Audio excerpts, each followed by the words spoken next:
When you read Matthew takes this story, but before it he mentions the virgin birth and the announcement of Jesus is going to be born as a virgin, etc. So the fact that he's a son of God in Matthew and Luke takes place at birth. That's when we first hear about Jesus and that he's a son of God. But when you come to John, which is written later, then you have a pre-existent Jesus. So here you have a difference between them. John being written much later, they call it synoptic gospels. They don't have, like, you know, all the I am statement. I am the bread of life. I am the way, the truth, the light. No one will come to the Father except through me. Before Abraham, I am.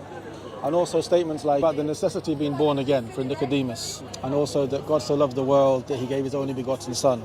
You know, John 3:16.